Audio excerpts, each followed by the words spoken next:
What's up, everybody? This is Trey Biddy with HawgSports.com, HawgSports.com. Today on the show, we're going to talk about some more shakeup with the Arkansas coaching staff, some stuff that might have been expected if you've been paying attention a little bit. We'll talk a little bit about recruiting, although there's not a whole lot going on with Arkansas and the February signing period, as nobody's slated to sign right now. We'll talk a little bit of basketball and baseball. Curtis Wilkerson is also going to join us, and we're going to take your questions as well. All that and more on Hog Sports Live.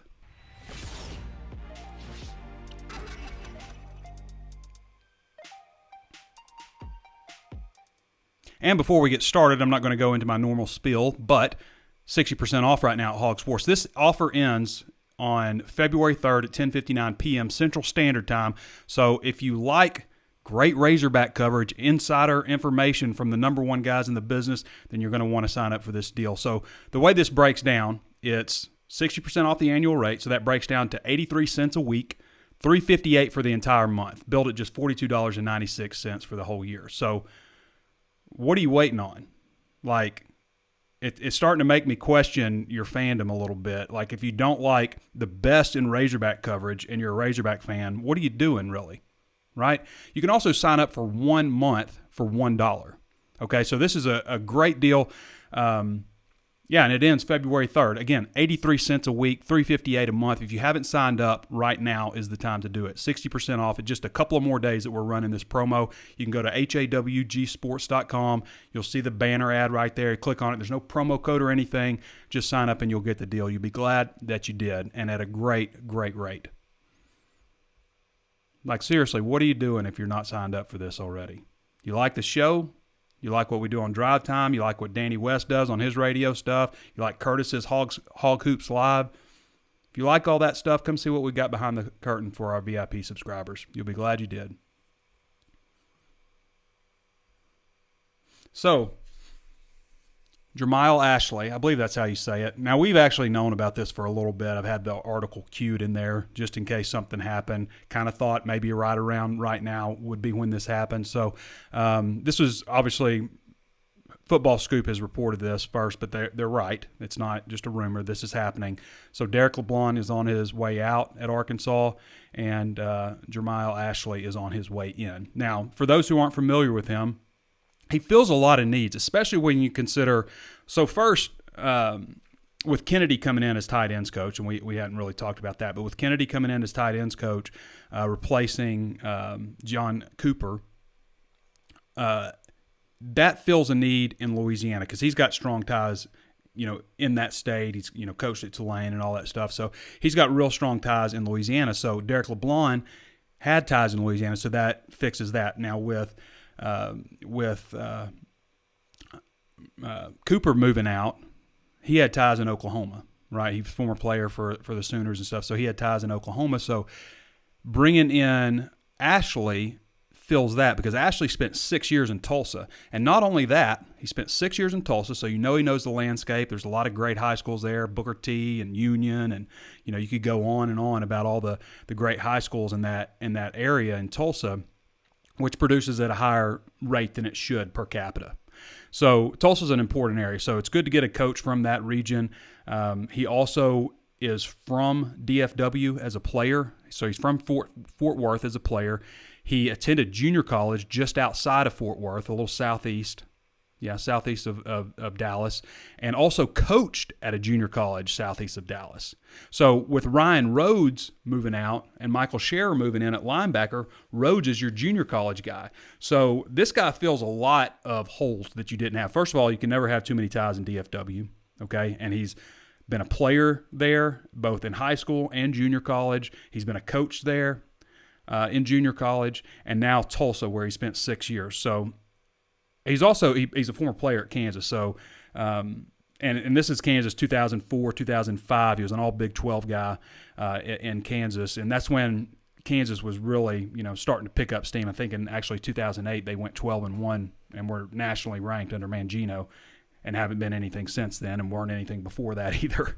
So he was at Kansas during a time when they were starting to uptick. Brief NFL career with the Cleveland Browns. Graduated in 2008 at KU, so he went back to school and got his degree. But, yeah, Keller Fossil Ridge High School in Fort Worth. went to Tyler Junior College, coached at Trinity Valley Community College, and Tulsa. I mean, those are all very good. And I know a lot of people are like, it's a lot of fans are going to be upset if you don't go and take Georgia's defensive line coach, and sometimes that's just not practical, especially when you're talking, you really need to get a promotion to make a move, across like that. So this is definitely a promotion for him moving from Tulsa to Arkansas. Definitely a big promotion for him. But, all Big 12 performer. He's got a nice resume as an up-and-comer guy. And what we're seeing with Pittman and the changes that he has made, he is going after younger guys that are extremely eager and that have good reputations already as recruiters. That's what we've seen so far. Except in the case of, Barry Odom, Kendall Browse. Kendall Browse is a young guy. Odom's young. I mean, Odom's barely over 40. So, those guys obviously are more seasoned in terms of being around the SEC and stuff, but that's what you want out of your coordinators. Brad Davis, an offensive line coach, that's an important position. I mean, nobody coaches more players as an individual position coach than the offensive line coach. So you need a really good stud guy right there, on-field coach. The other positions, yeah, it's great to have good coaches, obviously, but you need some energetic guys. And, it's maybe a little bit younger than we're used to, not after seeing, what Chad Morris hired at Arkansas. I mean, everybody was young on the offensive side of the ball, except for maybe Traylor. But everybody else was young, didn't really have any major college experience as an on-field coach on that staff. And then a couple of guys on defense too. And, also on the other side, there might have been some guys towards the end of their career that were a little bit kind of mailing it in. A lot of bit kind of mailing it in. And there's some young guys like Mark Smith too. But when you look at Kennedy at tight ends coach, Ashley at defensive line coach. Oh, also we got to mention Joshua Thompson is moving on. I don't know if we mentioned that in the last show, but Joshua Thompson is the Arkansas director of recruiting. He's done a great job at Arkansas also, and he's moving on to Auburn, where he's going to take on more of a director of football operations or player personnel, something kind of like that. But he's getting that promotion, so he's moving along. So they'll be finding someone there. That's been an interesting position over the years. They have had a lot of turnover. Going back, starting with Chris Hauser. When Chris Hauser took over that position under Brett Bielema and, followed Brett from Wisconsin, and then the next year he was out of a job. And they hired E.K. Franks. And then after E.K. Franks it was Justin Stepp's wife, Brooke Stepp. She was in it for a little while. They started a family, and she moved along from that. And then they start. There's a director of football or a director of recruiting and a recruiting director. There's all these different titles and stuff. But we'll see where they go with that position. Cody Vincent still there. We did talk about that a little bit, I think, maybe last time. But anyway, Joshua Thompson moving on, and wish him well in his new role, except for when they play Arkansas, right? Or compete against Arkansas. But he's not working in recruiting anymore. So Arkansas and Oklahoma State, we'll talk with Curtis Wilkerson here in just a little bit just to kind of go over things. I never get too disappointed when Arkansas is in a road game to the very end. Now, watching them just get the doors blown off against them, against Alabama and LSU especially, there's definitely a sense of rage that I'm sure we all feel. But I've always felt like, if you're in a road game in the final moments and you have a chance to win, then you can't be too upset. However, just the way that they lost it is disappointing. First of all, I thought this was interesting, and I'm not making excuses and stuff because I think they swallowed a lot of whistles. I mean, Oklahoma State only shot, 15 free throws, but Arkansas only shot 7 free throws in this game. And you could tell Musselman was a bit perturbed.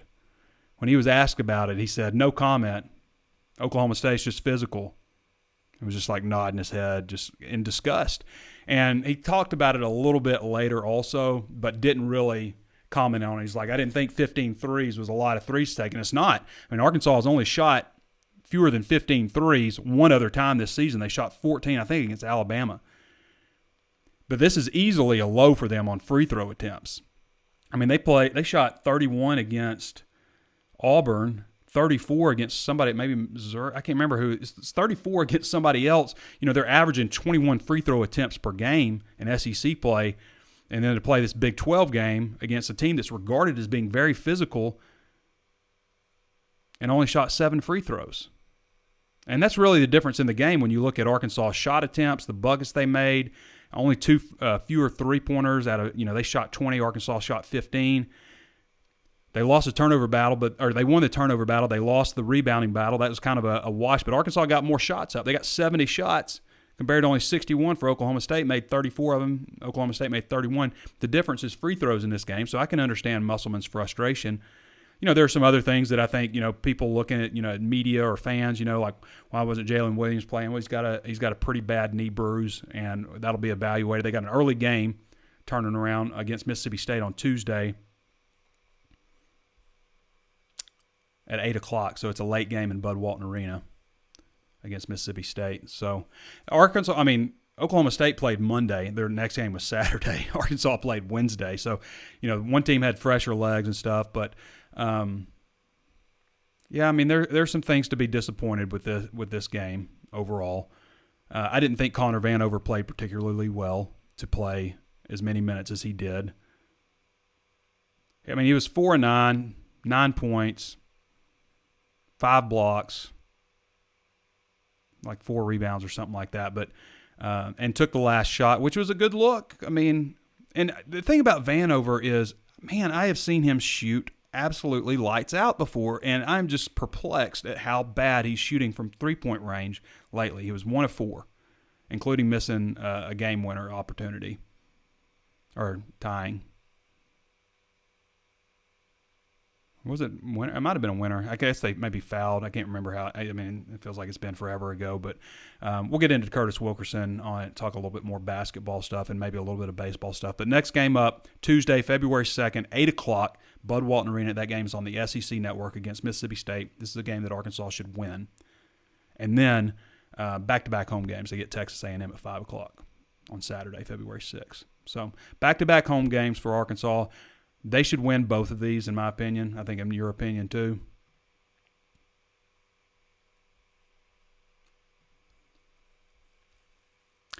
Why have you guys not signed? I'm confused. Why would you not sign up for this 60% off deal? First of all, it's worth it the full price. And to get it at 60% off is fantastic. So, if you're ready for, there's obviously going to be some recruiting stuff. Doesn't feel like there's going to be any National Signing Day stuff with recruiting, but we're also talking transfer portal stuff, spring football like March 15th. That should be exciting this year, and I'm thinking we're going to get more access. So 60% off, guys. Sign up for it. If you got a buddy and you are signed up, let them know about it. It's a great deal, and we haven't offered a good deal like this in a long time. And again, also $1 for your first month. So Arkansas's recruiting class right now is ranked 22nd nationally. It's dropped a couple spots lately, and we knew that would happen without adding any more commitments. Now, I think that things have changed a little bit with more teams on the lookout for transfers and the grad transfer market to where you're not going to see as many schools sign 25. So Arkansas's got a chance to stay at 25 or stay inside the top 25. I think it's going to be close when everything's said and done. But the fact that they're at 22 right now, I think, is a good indicator that they're going to end up with a top 25 class when all is said and done, even if they don't add any more high school commitments. But what you're also going to see, usually you try to build some momentum after National Signing Day, and you maybe got some guys that are silent commitments and stuff like that. And you can see Arkansas try to make a big momentum push. They haven't had a commitment in the class of 2022 in a little bit, so maybe we see something pop up here in the coming week or weeks with 2022 guys. I think that's definitely possible. But Arkansas right now, just to kind of recap where they are, Ketron Jackson, 6'2", 186, 4-star wide receiver, number 164 player nationally.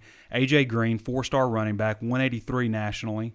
Raheem Sanders, 4-star athlete, wide receiver, running back, number 284 nationally, 4-star. Terry Wells is a 4-star, but he's not a composite 4-star. He's a 4-star on 24/7 Sports, but not when you average in all the sites, ESPN Rivals, 24/7. He's not a 4-star. Still a nice pickup. Javion Hunt. Arkansas probably did their best work at running back and wide receiver in this class. Javion Hunt is a top 500 recruit out of Tulsa, out of Oklahoma City. Number 494 overall. Cameron Ball, number 495 overall, big defensive tackle out of Georgia, 6'5", 300 pounds. Jalen Williams, number 11 junior college recruit nationally, number 3 defensive tackle out of Jones Community College, 6'3", 310, a guy that you would hope could come in and contribute immediately. Keon Parker, 5'27 overall, 5'11", 173 out of Booker T. Washington in Tulsa. Cole Carson, 6'5", 290, 5'44 overall out of Rivercrest, Bogota, Texas, small town football. Bryce Stevens, 5'75", John Marshall, Oklahoma City, wide receiver. Jaden Johnson, an athlete, 6'2", 200, probably a defensive back, safety, 5'81 overall. So that's all top 600 players, and that's a good indicator. That's a good number of top 600 players. Then you got Jaden Wilson, wide receiver out of DeSoto, Texas. Lucas Coley, quarterback, who is a 4-star on, I believe, one recruiting service. 6'1", 203. I hear he looks taller than that. Solomon Wright, 768 player overall, defensive tackle out of VN, Oklahoma. Chris Paul, linebacker out of Georgia. Chase Lowry, cornerback out of Frisco, Texas. Marco Avant out of Jonesboro, linebacker. Jermaine Hamilton Jordan, safety, outside linebacker type out of Kansas City. Aaron Outley out of Parkview, tight end. Devon Manuel, 6'8", 300-pound offensive lineman out of Louisiana. Landon Rogers, 6'4", 215, quarterback out of Parkview. And Cam Little, the number 1 ranked kicker prospect in the country out of South Moore, Oklahoma. Takias Crawford, nice addition out of the transfer portal. And Trent Gordon. Takias Crawford, 6'5", 335, offensive lineman. Former 4-star recruit. And Trent Gordon, 5'11", 180, former high 3-star recruit out of Penn State. So that's your recruiting class as it stands right now. Now, we know that Arkansas is like looking at 3 other guys here and there, to fill 3 spots, probably another offensive lineman, a couple more defensive linemen. Maybe Ashley has a role in that and bringing in a couple of defensive linemen. And, I think they would like their defensive linemen, maybe to be older guys, grad transfer types, whereas your offensive linemen, they would settle for a guy that's, they can, get in the system, maybe got a few years of eligibility left. So that's where things stand right now. I don't think anything's going to happen on signing day. I think this could be more like post-spring stuff where you see guys that maybe don't like their new coach or don't like their situation or just looking for a change, and they decide, or maybe they need the scholarship or to graduate, and then you see post-spring into the summer guys that become available, and then you see Arkansas's activity uptick. But right now, there doesn't seem to be a lot of movement unless they're really keeping something secret with transfers in these 3 spots that they want to fill that they, again, are going to count forward to the next class. So, and maybe, they don't like where they're at and they decide to hold them. So we'll see. We shall see how things go. Okay, I want to get to my man Curtis Wilkerson, who does a great job. If you guys aren't following Kurt Wilkerson, it's at Kurt Wilkerson _ on Twitter. And he really cranks out a lot of great information. Hey, Trey. What's up, Kurt? How you doing, man? I'm doing good. How are you? I'm doing real good. So I went over a little bit of the basketball stuff, just what happened with Oklahoma State, what's upcoming. I was wanting to get your take though on how you thought things played out against Oklahoma State. What'd you like? What'd you not like? Yeah, well, I didn't like the start. I think that right out of the gates there, and Justin Smith even alluded to this out of the game. Oklahoma State just seemed a lot more physical and aggressive, and they were blocking a lot of shots, by the rim there, and it kind of got Arkansas back on their heels. They did settle in, after that first media timeout, which was good, and I liked that they fought back. I thought it was good for them on the road to be in that kind of game. Multiple times they came back from 5 or so down and built up a 5-point lead, and obviously didn't work out for them there in the end, but you had a play there on the road with about 5 seconds left where you get an open look from three that would have put you ahead, and it just didn't fall. So, Oklahoma State, they're kind of in the same situation, I think, as Arkansas in terms of where they're at as a program. But, really the difference in the end was Oklahoma State has Cade Cunningham, and he's a guy that could go in there and make some big-time plays and big-time shots down the stretch. And, on the flip side, Arkansas is, taking the final shot there with Connor Vanover. I don't mind him taking an open look from the top of the key, but, you still wonder 18 games into the season, who is the go-to guy in those situations. So, Yeah, I mean, again, they were running a zone, so that wasn't like I was thinking, I want it in Moody's hands, I want it in Note's hands. But the Vanover stuff just perplexes me so much because we've seen so much better from this guy in practices. I mean, he can really, really shoot, and it's impressive, but he has just not been shooting well. And once you take that away from him and hasn't been blocking shots, and I know part of it's, he lost a lot of weight when he got sick. But man, I mean, it doesn't feel like he's got 5 blocks, but it still feels like, it still feels like they're, guys are just going out and doing what they want in there. And if he's not knocking down threes, it's just, it's disappointing. But I mean, against Mississippi State on Tuesday, they're pretty big, right? So they're going to need Connor in there. They're going to need Jalen Williams, and hopefully his knee's not too big of an issue. Yeah, that's going to be a really interesting matchup. It's really a tough break for Arkansas. If you think back to the last 2 games, they played 2 big physical teams in Ole Miss and Oklahoma State, and now you have back-to-back short turnarounds, and then you welcome in Mississippi State, who, yes, they are big. They actually have the biggest lineup in the SEC and maybe the country. So, they'll go 6'10", 6'11" inside with Smith and Ado. Ado's the guy who got the tip-in buzzer beater in Bud Walton last year. And then, if you get those guys in foul trouble, they bring, a 6'9", 250 guy, an Alabama transfer off the bench. They've got a 7-foot, 240 guy that comes in and rotates in for them. So they are absolutely enormous. Yeah, Arkansas is going to need Connor. You hope that knee bruise can kind of start to heal up a little bit for Jalen Williams. And, they might have to turn to guys like Ethan Henderson to come in, because Connor's going to take a beating if you need him in there for 40 minutes. So it's going to be an interesting matchup. Yeah, should be. Curtis Wilkerson joining us again from HawgSports.com, HawgSports.com. How many months have you been with us, Curtis? Is it like since July or so? Yeah, I started at the very end of June, so it's more than half a year. Half a year, yeah. It doesn't feel like that long. You've been doing a great job. And, again, Curtis does some great stuff. He's got a breakdown, a deep dive on Arkansas basketball at the midpoint of the SEC schedule. Just some of the subheads here. You got freshmen making presence felt, just breaking down those guys. You call Justin Smith the savior. The consistency with the transfers and issues and non-issues with that. The curious case of Connor Vanover, of course, and Odesi, where art thou? I love that one. And, of course, woes around the rim, which we have seen. And, again, in the game the other night, they were shooting in the paint. It's not like they were just settling for jumpers and stuff, but they were not getting a lot of foul calls, and you could tell Musselman was pretty ticked off on that. You've also got just point guard play, which has been poor sometimes. Who's the guy, which we just talked about? Who is the guy, and how does your resume stack up?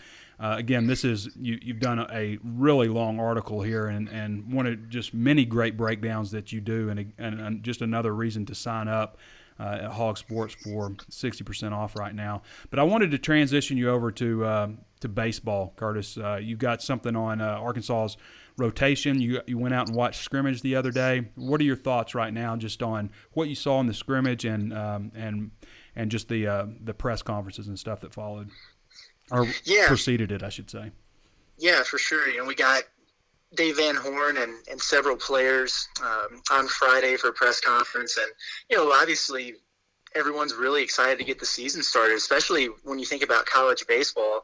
Those guys only got 16 games into their season last year before that was cut short. So it's just been a ridiculously long break. And I know they were excited to see, a full normal schedule, obviously subject to change, but that was released. And I know they're anxious to get back out there. It's going to be a really interesting year. You look at this Arkansas team on paper, as expected, they're loaded from top to bottom. But, when you consider the added, the extra year of eligibility or the free year of eligibility, and then the Major League Baseball draft being cut down to only 5 rounds last year, that's the case with everybody. Mm-hmm. So you see this Arkansas team, and, various outlets have them ranked anywhere from, I think, number 8 to number 22 or something in the country. But most of the time you're going to see 9 or 10 SEC teams in the top 25. So it's a gauntlet. I think the hitting, the offense, that's going to be there with guys like Christian Franklin, Robert Moore. You really like a lot of the new additions that are coming in. But the question seems to be, what are they going to do with the pitching staff? So, and it's not due to a lack of options. They've got 30 arms on this mm-hmm. team to sort through in the next few weeks. The weekend rotation, obviously, is what they need to get settled on first. And, we kind of asked Dave Van Horn, hey, do you have anyone that's penciled in right now? And he really doesn't. So it's a wide open competition. You think about guys the last couple of years, and Patrick Wicklander and Connor Nolan, who've kind of been mainstays in that rotation, but nothing's guaranteed for those guys. And, I was out at the scrimmage the other day, and Wicklander got the start, and it looked like he was facing what's probably going to be Arkansas's starting lineup, at least for the most part.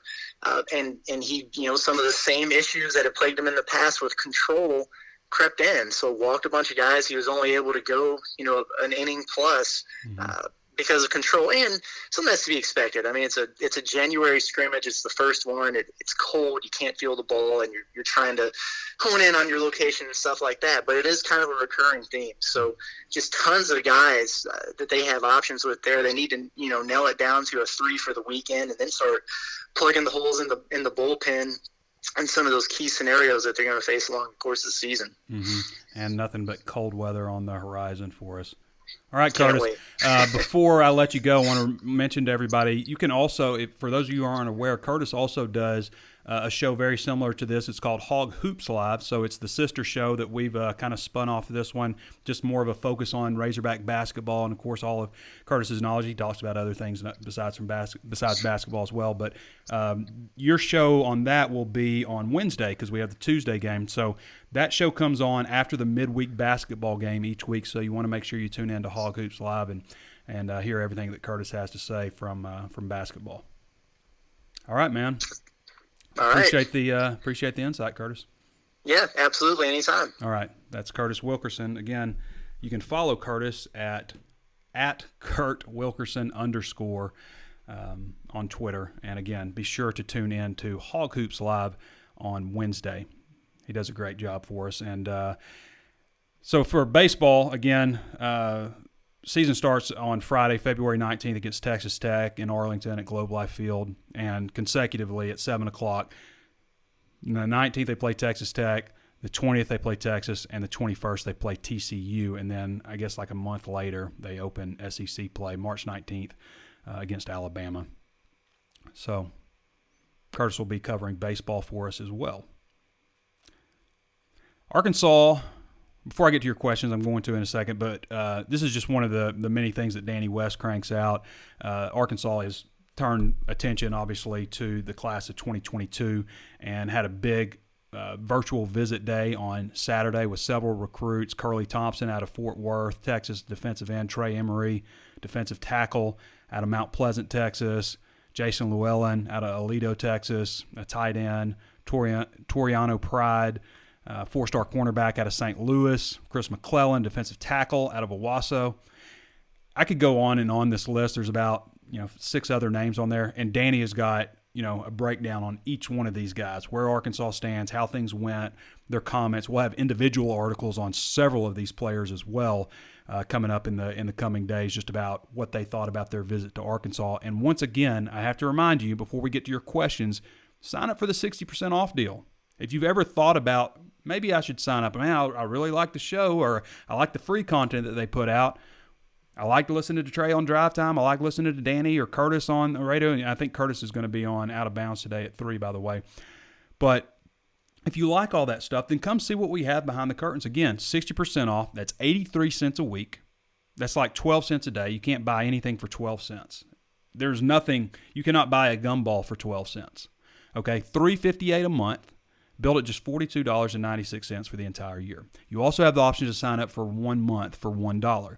For me, I say the 60% off deal. I think that's the best deal because you're going to like what you get with our Razor's Edge Premium Forum, all the content, the VIP stuff, the recruiting that we put out, all the inside stuff.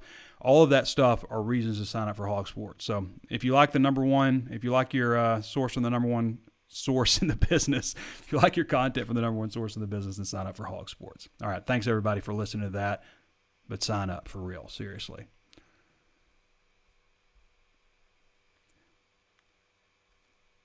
All right, let's get into some questions here. Joshua Court says, love the hire. Joshua Shiver says, love the hire. Clinton Stacy Patterson says, what's up, Trey? Finally was able to tune in live. Appreciate you, Clint and Stacy. Stephen Shoup says, watching from Georgia, Peach State. Jim Scott says, woo pig suey, Trey. Josh Garr says, been watching every week for what feels like 2 years now, woo pig suey. Yeah, it's probably been about 2 years we've been doing the show. Appreciate you, Josh. Got a lot of Joshes on here. Joshua Shiver says, Trey, with much more depth on the O-line and with the guys coming back now, how do you think the starting O-line will look or should? So let's bring up Arkansas's roster and let's go over this. Arkansas is in great shape and from a numbers standpoint on the offensive line. Well, we don't want basketball roster. We want the football roster. Sports, football roster. All right. So on the offensive line, Arkansas is going to be like 17 offensive linemen, I think, with all the guys coming back. Ricky Stromberg returns at center. I think we can count on that as happening.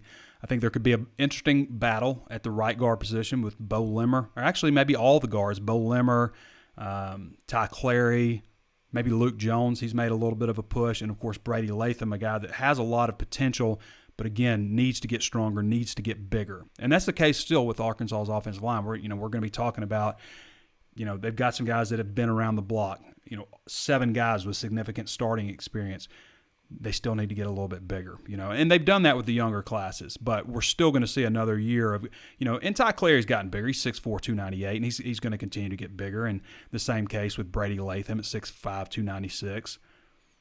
But still need to recruit bigger guys that you need to take weight off of when they get here.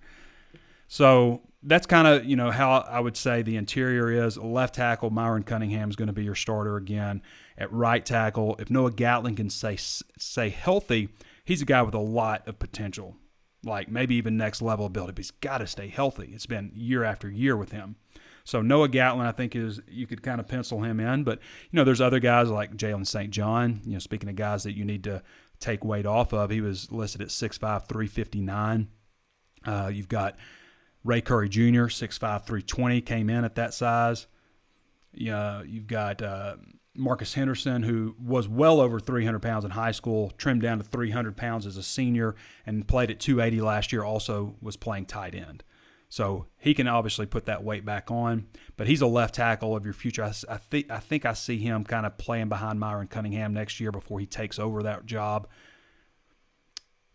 So, yeah, that's pretty much where things go. Takias Crawford, I don't know that he'll be eligible or not. He did move closer to home, but not within the radius.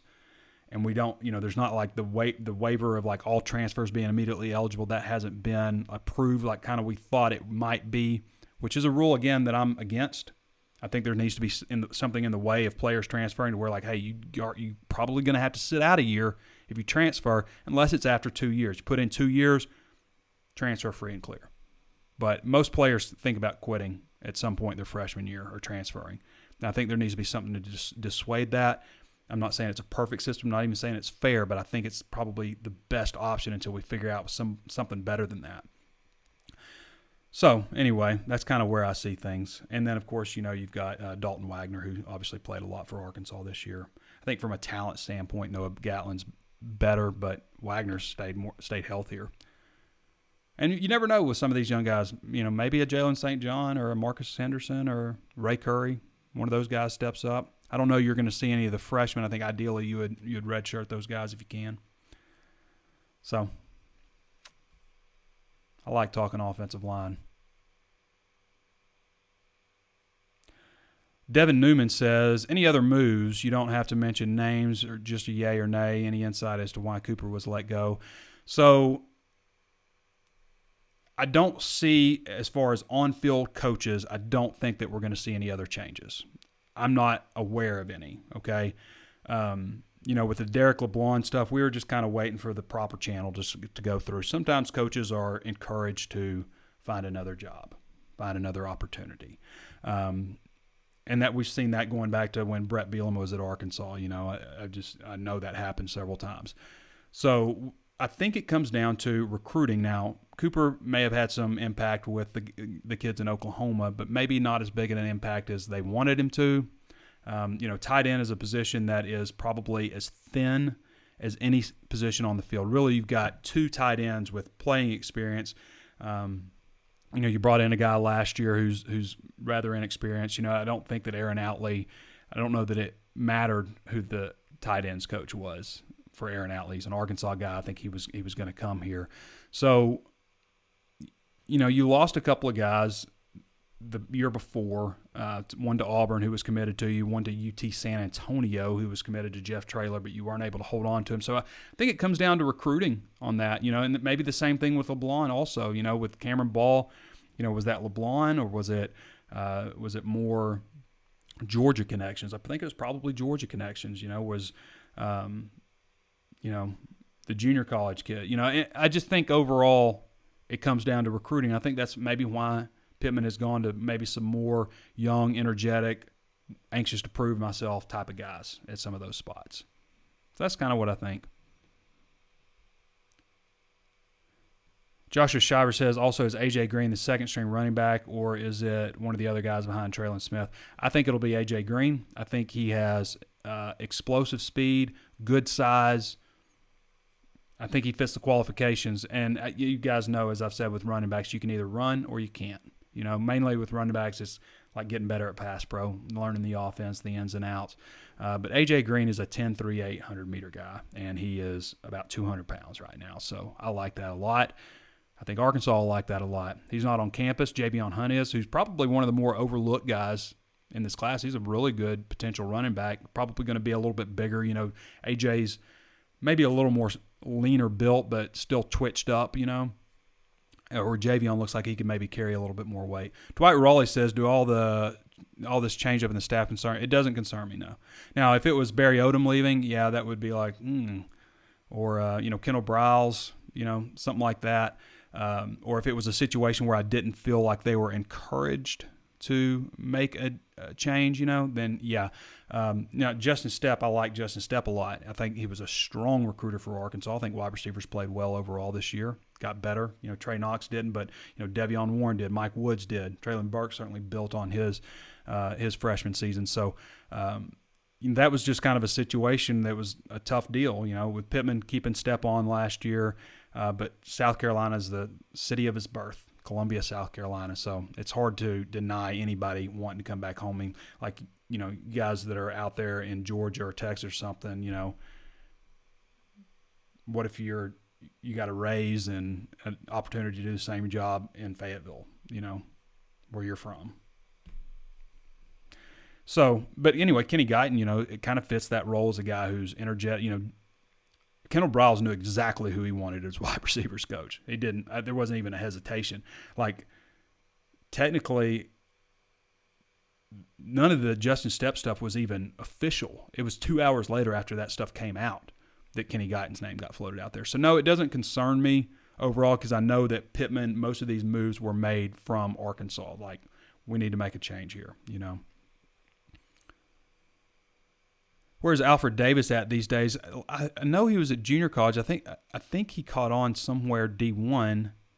So he was at Lovie Smith staff this season. Yeah. Well, I think that, maybe we see Alfred Davis again one day. I'm sure he would like to come back, but probably, build on his resume a little bit more.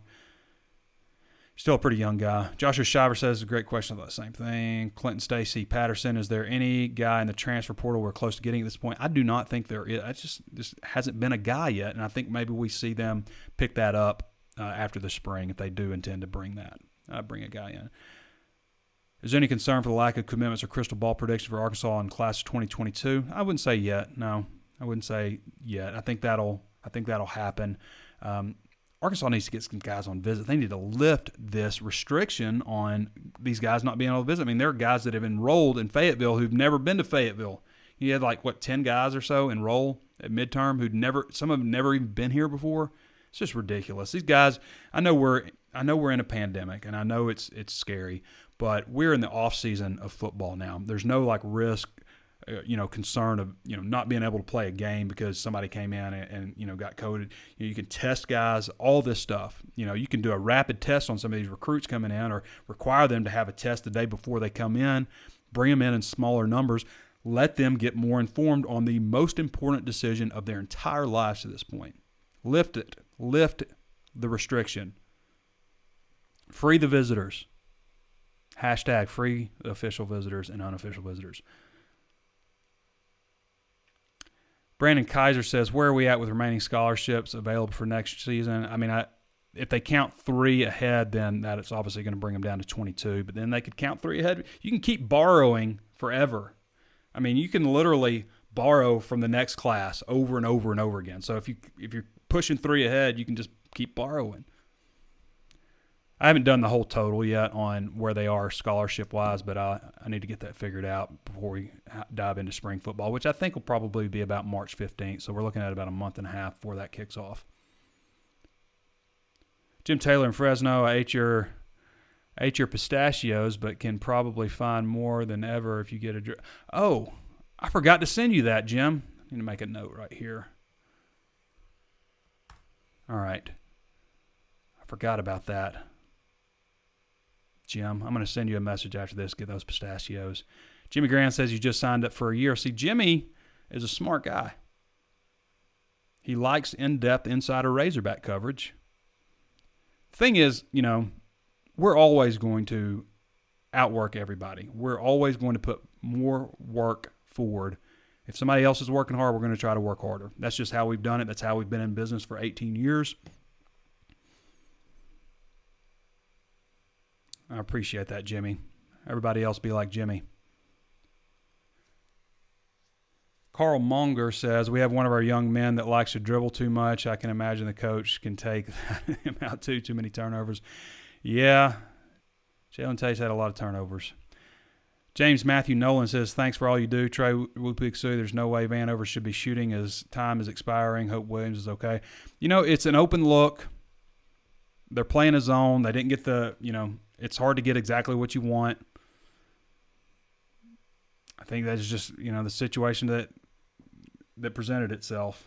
So I agree. It's not ideal, especially he's such a better shooter than he is. I mean, literally, guys, I see him in practice sometimes just one after another, drilling them. And I'm not talking just sitting there shooting, which I've seen him do that, but I'm talking scrimmaging, going up and down the floor. I've seen him take over games. It's confusing. Aiden Hollerman says, hey, Trey, just want to say I love your show, man. I always look forward to it. Keep doing what you do. Appreciate that, Aiden. Lynn Summerlin Buller said, hi, honey. Hi, Mom. Drew McDonald Daniel says, what do you think our record will be after conference play? After conference play. For basketball? I'm not sure. I'd have to go through the schedule. We're running it towards the end of it. Sorry, Drew. Maybe I can get back to that next time. Jeremy Spears says, watch from Corpus Christi, Texas every week. Appreciate that. Robert Hampton says, does the kicker Arkansas sign have Steve Little range? I mean, he's got a big leg. He should be a good all-around kicker for him. He's number 1 ranked kicker in the country. Kicker's a difficult position to evaluate, too. Jared Barksdale says 7-5 next year. I could see that. Craig Rush says, how does the quarterback battle shake out? It's going to be really intriguing. Another reason to sign up and follow that, and hopefully we get some good access to that and we can actually report on that. There should be a red-white game. That should be good. But I would probably predict KJ, but it's wide open. That's just a prediction. That means nothing. It's going to be a wide open. Alfred Davis was at Illinois, but he has not been retained, says Greg Marler. Appreciate that, Greg. How you doing, Greg? Been a while. Kevin Gill says, Trey, if you added a point guard player, would be Musselman's preference. Kareem Reed. Hey. Corey Beck. Gennaro Pargo, Kareem Reed. Pargo would be intriguing because Pargo could shoot. I mean, out of these, you have Kareem Reed twice. Out of these, Gennaro Pargo made it to the NBA, and I guess Beck sniffed the NBA for a little while. I'd probably go Beck or Pargo, or I don't know. All three of those are good options. Take any one of them right now, hands down. Hands down, any one of them. Again, guys, I'm going to bow out of here, but sign up for the 60% off deal. What do you got to lose? Arkansas is one of the top 10 sites in the 24/7 Sports Network and subscriptions. And from a size standpoint, like the size of the state, alumni base and stuff, we don't belong to be in there. We shouldn't be in there, but we are. And it's because we work our tails off. We set the example for a lot of sites across the network on how things should be run, how things should be done. And I think people have appreciated that over the last 18 years and why we have such a large subscription base. So join us. Figure out what you've been missing. If you don't want to sign up for the 60% off deal, again, it's like $42 for the whole year. Then sign up for $1 for your first month. You'll be glad you did. All right, everybody. I want to thank Curtis Wilkerson for joining us with all of his insight on Razorback basketball and baseball. Appreciate all the questions. We had some good ones today. Sign up for the 60% off deal. And Curtis will be back with you guys for Hog Hoops Live on Wednesday, probably like around 11 o'clock, just depending on press conferences and things like that. All right, everybody. Thanks for joining us. This has been Trey Biddy with HawgSports.com, and we'll catch you next time.